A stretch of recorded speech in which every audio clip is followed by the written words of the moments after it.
15 मेच्या दरम्यान पडणारा पाऊस हा चांगला पडणार आहे. म्हणजे एक पिकाचं पाणी वाचेल असा पाऊस पडणार आहे. पण या पावसामध्ये विजेचं प्रमाण जास्त असणार आहे म्हणून हा अंदाज लक्षात घ्यायचा.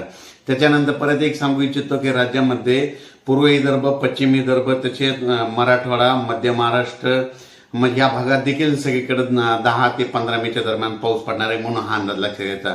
पण परत एक सांगू इच्छितो की हा पाऊस ऊसावाल्यासाठी फायदा राहणार आहे, वीटभट्टीवाल्यासाठी नुकसानदायक ठरणार आहे, हळदी कांद्यासाठी नुकसानदायक ठरणार आहे म्हणून हा अंदाज लक्षात घ्यायचा.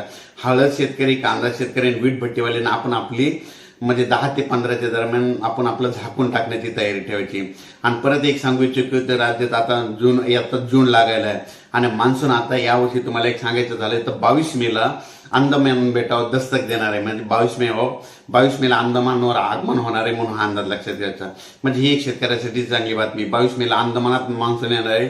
तिथून जवळपास महाराष्ट्राकडे यायला 20 दिवस लागते. म्हणजे 8-9 जूनच्या दरम्यान म्हणजे तो पाऊस आपल्याकडे तो येऊ शकतो. म्हणून पण पोषक वातावरण 22 मेला अंदमानात होणार आहे म्हणून हा अंदाज लक्षात घ्यायचा. यावर्षी जूनच्या शेवटच्या आठवड्यामध्ये पेरणीचा पाऊस होणार आहे म्हणून हा अंदाज सगळ्यांनी लक्षात घ्यायचा.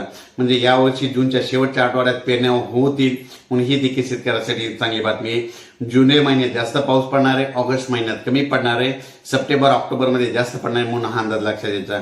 आणि यावर्षीचा परतीचा पाऊस येणार आहे. 5 नोव्हेंबरला पाऊस जाणार आहे.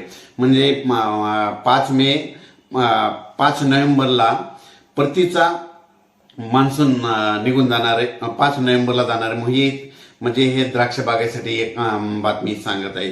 आता राज्यात सांगायचं झालं तर पूर्व विदर्भ, पश्चिम विदर्भ, मराठवाडा, मध्य महाराष्ट्र, पश्चिम महाराष्ट्र, कोकण पट्टी, उत्तर महाराष्ट्रात 10 मे ते 15 मे दरम्यान चांगला पाऊस पडणार आहे म्हणून हा अंदाज लक्षात येतात. शेतकऱ्यांनी लिंबाच्या झाडाखाली, आंब्याच्या झाडाखाली आपले बैले जनावरे स्वतः थांबवणे